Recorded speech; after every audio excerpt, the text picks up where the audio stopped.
आपण कंपनीच्या प्रकारांविषयी माहिती घेणार आहोत. कंपनीचे प्रकार. आवाज व्यवस्थित येतोय का तुम्हाला दोघींना? हो सर. हो. तर कंपनीचे हे जे प्रकार आहेत ते आपण आज पुन्हा एकदा पाहणार आहोत.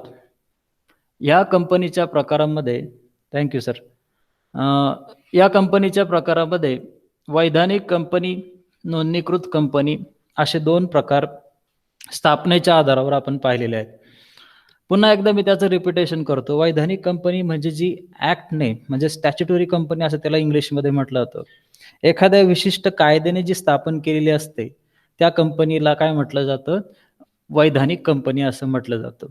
म्हणजे जे सरकारने स्थापन केलेली अशी कंपनी आहे की जी एखाद्या विशिष्ट कायद्याच्या अंडर असते, एखाद्या विशिष्ट कायद्याने निर्माण केलेली असते अशी कंपनी, तिला म्हटलं जातं वैधानिक कंपनी.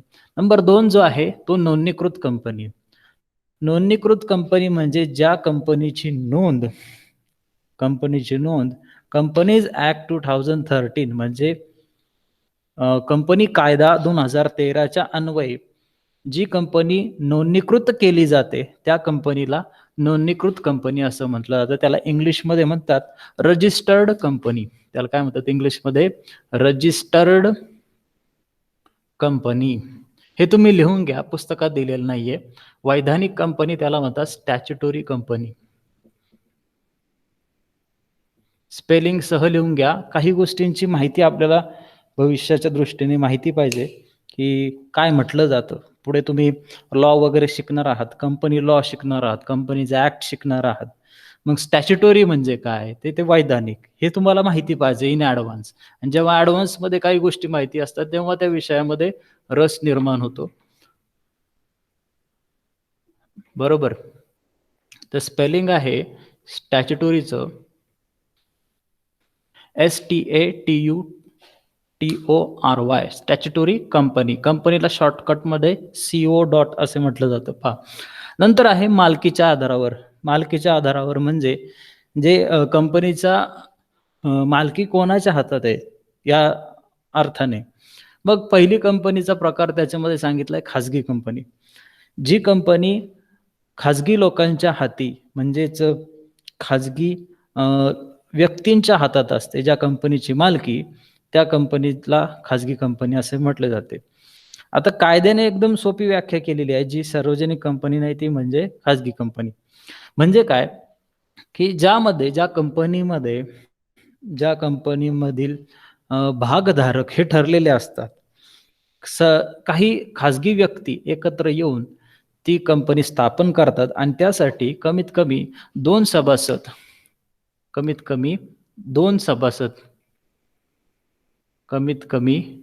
दोन सभासद एकत्र येऊन व जास्तीत जास्त किती सभासद असू शकतात सांगितलंय? जास्तीत जास्त 200 सभासद एकत्र येऊन ही कंपनी स्थापन करू शकतात. या कंपनीचे मालक होऊ शकतात, ही कंपनी चालवू शकतात. मग मी या दृष्टीने हे पण सांगितलं होतं की ह्याच्यामध्ये काही संचालक मंडळ असतं, काही संचालक असतात. मग ह्या 2 ते 200 पैकी जे काही व्यक्ती असतील, मेंबर्स असतील, सभासद असतील, त्या सभासदांपैकी काही सभासद हे संचालक मंडळामध्ये नियुक्त झालेले असतात, जे कंपनीचं खरोखर रुटीन वर्क कामकाज त्या ठिकाणी पाहू शकतात. कंपनीचे निर्णय सभासदांच्या वतीने घेऊ शकतात. परंतु कंपनीचे खरे मालक हे सभासदच असतात हे म्हटलं जातं. सार्वजनिक कंपनी. आता याच्यामध्ये किमान 7 सदस्य किंवा 7 सभासद, किमान 7 सभासद व जास्तीत जास्त किंवा त्याला आपण दुसरा शब्द वापरूया, कमाल मर्यादा नाही. सभासदांची कमाल मर्यादा ह्या कंपनीला नाहीये. म्हणजे कमीत कमी 7 सदस्य एकत्र येऊ शकतात आणि ही कंपनी चालवू शकतात, सुरू करू शकतात. अशा प्रकारच्या कंपनीला सार्वजनिक कंपनी म्हटलं जातं, ज्यामध्ये सभासदांमधूनच नियुक्त संचालक मंडळ काय करतं? ही कंपनी सुरू करतं, ही कंपनी चालवतं, जसं खाजगी कंपनी आहे तशा प्रकारेच याचंही काम असतं. दोन्ही प्रकार, फक्त याच्यामध्ये फरक एवढाच आहे की यामध्ये सभासद जे असतात ते ठरलेले नसतात आणि सभासदांची संख्या अमर्यादित असते, जास्तीत जास्त मर्यादा नाहीये. आणि किमान सदस्य किती एकत्र येऊ शकतात? 7 सदस्य एकत्र येऊ शकतात, 7 सभासद एकत्र येऊ शकतात. जेव्हा ते 7 सदस्य येतात एकत्र, 7 व्यक्ती एकत्र येतात, तेव्हा त्यांना सदस्य म्हटलं जात नाही. जेव्हा कंपनी सुरू व्हायची असते, कंपनीला कायद्याने मान्यता जेव्हा मिळते, नोंदणीकृत जेव्हा होते, त्याच्या पूर्वी या व्यक्तींना, या सभासदांना सभासद म्हटलं जात नाही. या व्यक्तींना सभासद म्हटलं जात नाही. त्यांना प्रवर्तक म्हटलं जातं. काय म्हटलं जातं? प्रवर्तक. तर हे प्रवर्तक काय करतात? हे प्रवर्तक काय करतात? कंपनीचे जे काही धोरणं असतील, कंपनीचे जे उद्दिष्ट असतील, कंपनीसाठी काय नाव असेल, कंपनीसाठी कोणती जागा असेल, कंपनीसाठी कुठल्या ॲसेट्स आपण गोळा करायच्या, कुठल्या उत्पादनाचे घटक गोळा करायचे, कंपनी कोणतं उत्पादन करणार आहे आणि कंपनीला भांडवलाची आवश्यकता किती आहे, ती कशी गोळा करायचं, याविषयी जेव्हा ठरवतात, जे व्यक्ती ठरवतात त्यांना प्रवर्तक म्हटलं जातं. तर हे प्रवर्तक एकत्र येतात आणि व्यवसाय सुरू करतात आणि त्यासाठी भांडवलाची जी आवश्यकता आहे ती सामान्य व्यक्तींमधून, सामान्य व्यक्तींमधून म्हणजे समाजातून ते एकत्र करतात, भांडवल गोळा करतात. त्याला भाग भांडवल म्हटलं जातं. या भाग भांडवलातून कंपनीचे भांडवलाची पूर्तता होते आणि ही भांडवलाची पूर्तता झाल्यावर आपण आवश्यक ते घटक जे कंपनी सुरू करण्यासाठी असतात ते आपण खरेदी करू शकतो, त्यांचा वापर करू शकतो आणि अशा प्रकारे या कंपनीचं कामकाज चालू होतं. म्हणजे सामान्य व्यक्तीमधून, समाजातून हे एकत्र आलेले सभासद असतात. पुढे जाऊन हे मेंबर्स या सभासद या कंपनीचे होतात आणि या सभासदांनाच पुढे मालक असं संबोधलं जातं. म्हणून याला म्हटलंय पब्लिक कंपनी किंवा सार्वजनिक कंपनी. याला काय म्हणतात इंग्लिशमध्ये? लिहून घ्या इथे शब्द, पब्लिक कंपनी. आणि हे खाजगी कंपनीला काय म्हणणार आपण? खाजगी कंपनीला काय म्हणणार आपण? काय म्हणणार खाजगी कंपनीला? काय म्हणणार? दिसतंय सर्वांना मी काय लिहितोय ते बोर्डवर? दिसतंय का वैष्णवी? दिसतंय मी बोर्डवर काय लिहितोय ते दिसतंय का व्यवस्थित? विजिबल आहे का तुम्हाला? मला हे जाणून घ्यायचंय. पटकन बोला. Yes or no? Hello hello, बोलाल का? हा, बोला.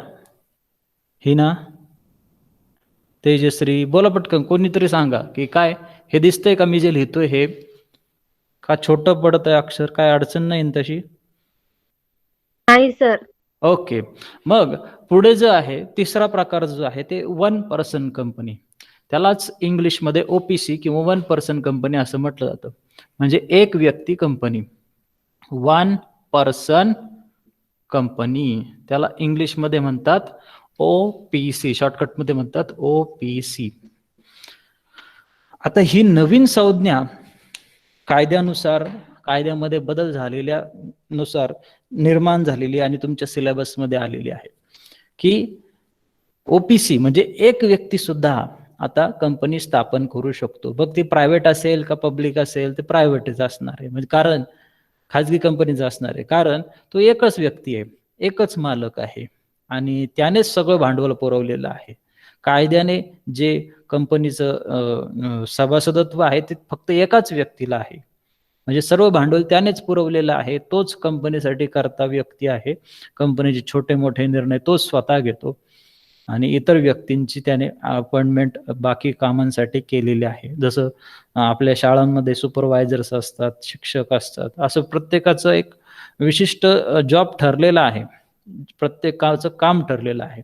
तसं इथं या एक व्यक्ती कंपनीच्या अंडर काही कामगार असतील, बरोबर, काही सुपरवायझर असतील, नंतर फोरमॅन, असे वर्कर्स फोरमॅन, असे ते विविध पोझिशन असतात, डिपार्टमेंट हेड वगैरे वगैरे.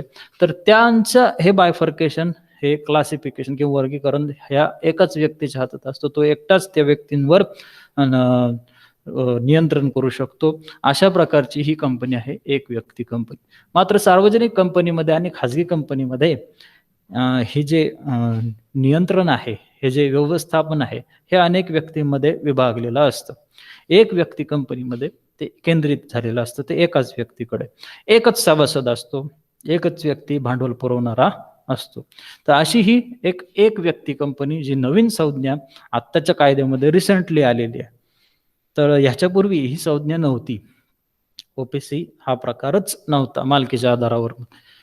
तर हा प्रकार आत्ता 2000 नंतर रिसेंटली, आता मी त्याचं करेक्ट वर्ष तुम्हाला पुढच्या तासाला नक्की सांगेल की कधीपासून ओपीसी आलेला आहे.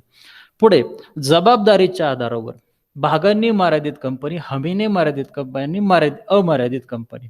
आता ह्या तिन्ही विषय आपल्याला असं समजून घ्यायचंय की ज्या वेळेस कंपनीचे भागधारक, कंपनीचे काही व्यक्ती कंपनीमध्ये जे सभासद म्हणून येतात किंवा सभासद म्हणून त्या कंपनीचे मालक होतात, तर त्यांची त्या व्यक्तींना आपण भाग विक्री केलेली आहे.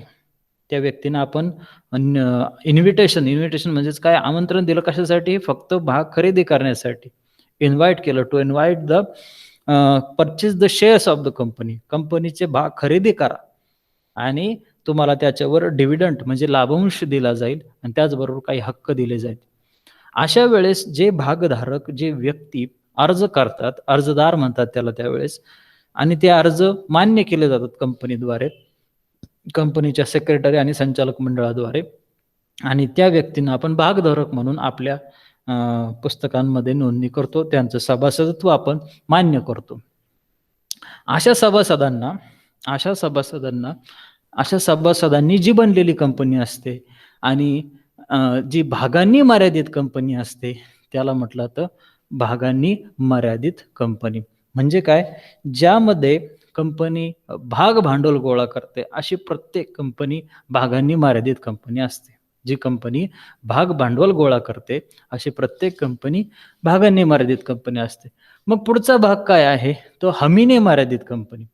काही कंपन्यांमध्ये भाग भांडवल गोळा नाही केलं जात, त्याच्याऐवजी हमी दिली जाते. भागधारक काय करतात, व्यक्ती काय करतात, सभासद काय करतात?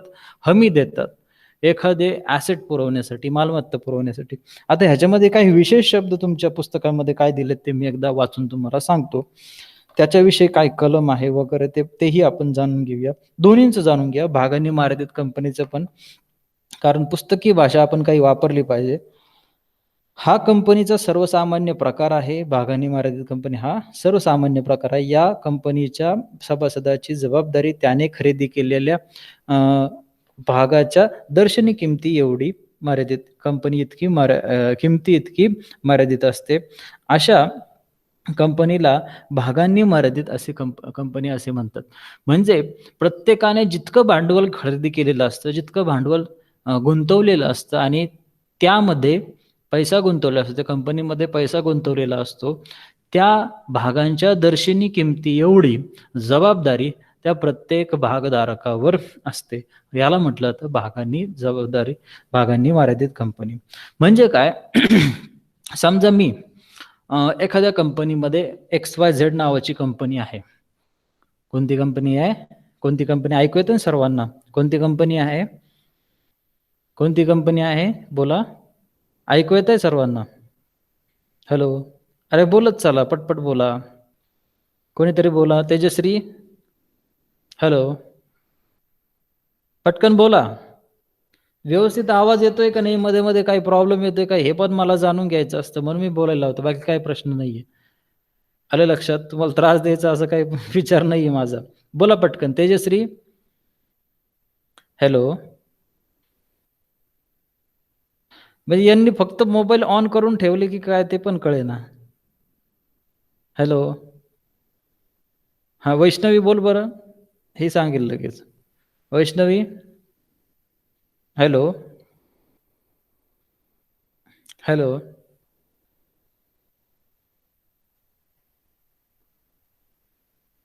हॅलो? हिना? आवाज येतोय का माझा पण? हॅलो?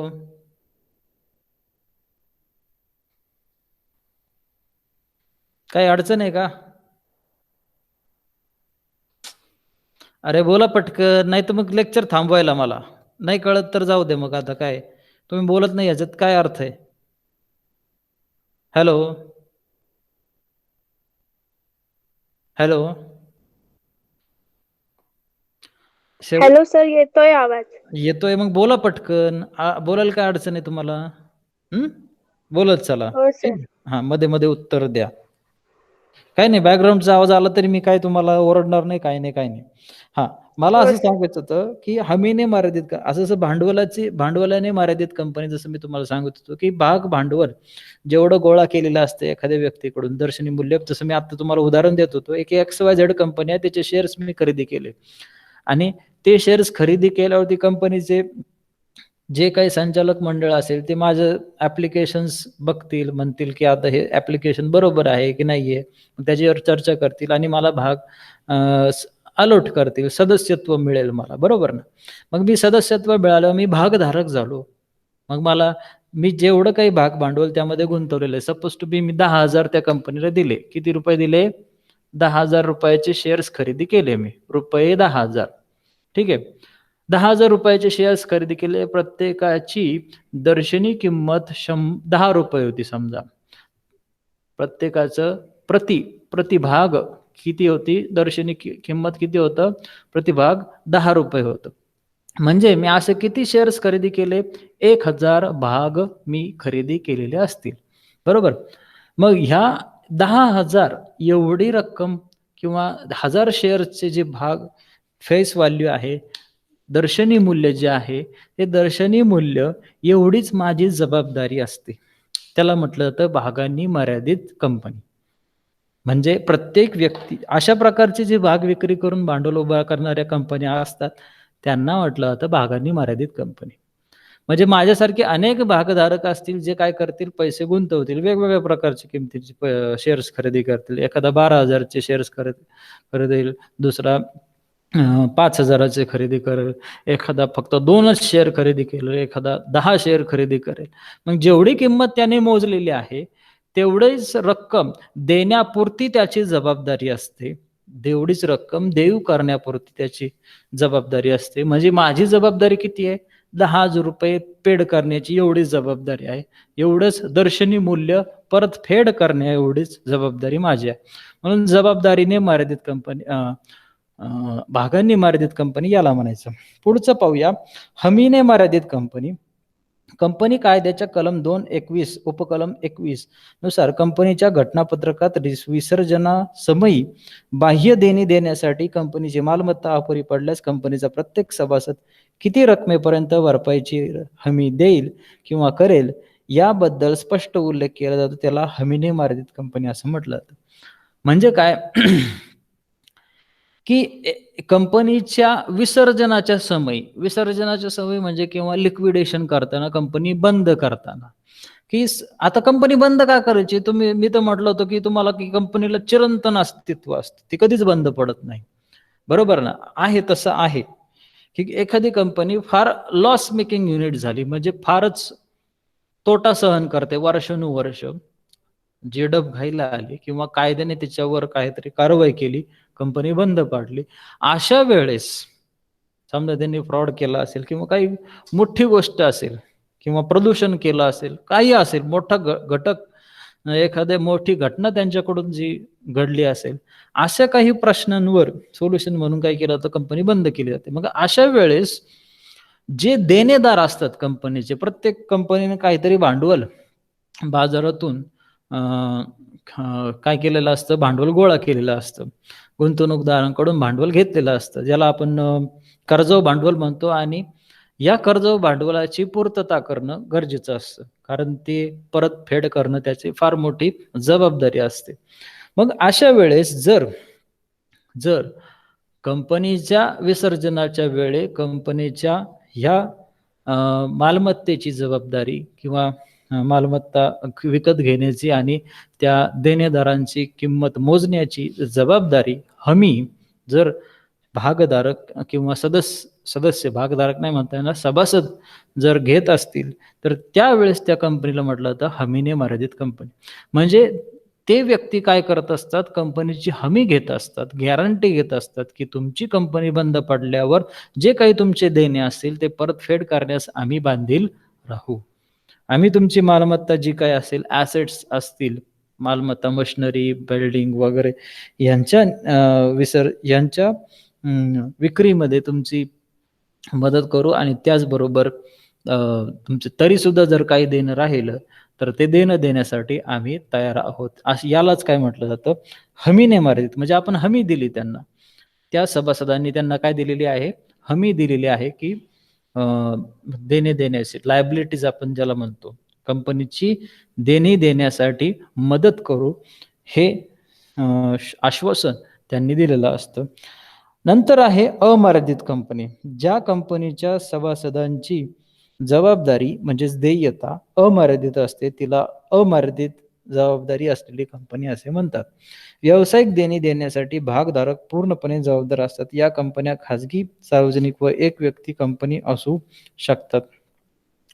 आणि एक फार महत्त्वाचं गोष्ट अशी आहे, की अशा प्रकारची कंपनी नसतेच. म्हणून मी हे कधीच कोणाला शिकवलं नाही, अमर्यादित कंपनी. कारण कंपनीच्या वैशिष्ट्यामध्येच सांगितलेलं आहे, भागाने मर्यादित कंपनी. कोणतीही कंपनी असू द्या, ती भागांनी मर्यादित असते किंवा हमीने मर्यादित असते किंवा दोन्हींचं कॉम्बिनेशन जास्त प्रमाणात असतं, भागांनी आणि हमीने मर्यादित. फक्त हमीने मर्यादित कंपनी पण नसतात. अमर्यादित कंपन्या बिलकुल नसतात. त्या सांगितलंय तुमच्या पुस्तकामध्ये, की त्या दुर्मिळ आहेत, म्हणजे नाहीच आहेत थोडक्यात. कारण या वैशिष्ट्यानुसार, की कंपनीचे सभासद, कंपनीचे जे भागधारक असतात, त्यांची जबाबदारी अमर्यादित आहे. अमर्यादित म्हणजे काय? कंपनीने जर करोडो रुपयाचं कर्ज घेतलं आणि व्यवसाय चालवला आहे आणि समजा व्यवसाय बंद करण्याची, कंपनी बंद करण्याची वेळ आली, तर कंपनीचं देणं ह्या भागधारकांनी द्यायचं का? एवढे करोडो रुपये ते देतील का, जे कंपनीने लोन म्हणून करून ठेवलेत? तर अशा प्रकारचं कुठल्याही कंपनीमध्ये वैशिष्ट्य नाहीये. परंतु तरीसुद्धा अशा प्रकारचा एक प्रकार त्यांनी दिलेला आहे, की जर मर्यादित कंपनी आहे, तर अमर्यादित कंपनी सुद्धा असू शकते. तर तशा कंपन्या एकदम दुर्मिळ स्वरूपाच्या आहेत, की ज्या नसतातच फार तर. तर अमर्यादित कंपनीचा अर्थ असा आहे, की ज्या कंपनीची जबाबदारी अमर्यादित रीतीने, म्हणजे कंपनीची देयता ही अमर्यादितपणे एखाद्या भागधारकांनी, काही भागधारकांनी जर घेतलेली असेल, तर तिला अमर्यादित कंपनी असं म्हटलं जातं. म्हणजेच अनलिमिटेड कंपनी. तर अनलिमिटेड कंपन्या नसतात. भागाने मर्यादित कंपनी, याला इंग्लिशमध्ये जे नाव आहे, लिमिटेड बाय शेअर्स. लिहून ठेवा, कंपनी लिमिटेड बाय शेअर्स. लिहून घ्या, कंपनी लिमिटेड बाय शेअर्स. आणि company limited by guarantee. Company limited by guarantee हे कशासाठी? हमीने मर्यादित कंपनीसाठी. Company limited by guarantee. आणि शेवटचं जे आहे, अनलिमिटेड कंपनी. Unlimited company. शेवटचे दोन प्रकार आहेत नियंत्रणाच्या आधारावर, धारक कंपनी आणि दुय्यम कंपनी. धारक कंपनी जी 50% दुसऱ्या कंपनीचे भाग खरेदी करते. एक कंपनी दुसऱ्या कंपनीचे भाग खरेदी करते. किती? 50% जास्त. अशा प्रकारच्या कंपनीला धारक कंपनी म्हटलं जातं. म्हणजे एक्स कंपनीने वाय कंपनीचे 50% जास्त शेअर्स जर खरेदी केले, तर हिचे सारे मालकी हक्क, 50% जास्त मालकी हक्क कोणाच्या हातात आहे? एक्स कंपनीच्या हातात आहे. म्हणून तिला धारक कंपनी म्हटलं जाईल. आणि ज्या कंपनीचे शेअर्स दुसऱ्या कंपनीने 50% जास्त खरेदी केलेले असतात, तिला दुय्यम कंपनी म्हटलं जाईल. म्हणजे वाय कंपनी ही काय झाली? दुय्यम कंपनी झालेली आहे. कारण तिचे 50% जास्त शेअर्स कोणी खरेदी केलेले आहेत? एक्स कंपनीने खरेदी केलेले आहेत. म्हणजे तिचे निर्णय घेण्याचा अधिकार सर्वस्वी कोणाकडे आहे? एक्स कंपनीकडे आहे. असं हे असतं. आणि त्याला इंग्लिशमध्ये धारक कंपनीला होल्डिंग कंपनी म्हटलं जातं आणि इथं सबसिडियरी कंपनी म्हटलं जातं. सबसिडियरी कंपनी असं म्हटलं जातं. तर हे 2 शेवटचे प्रकार होते. याचा पुढचा भाग आपण पुढच्या तासाला घेऊया.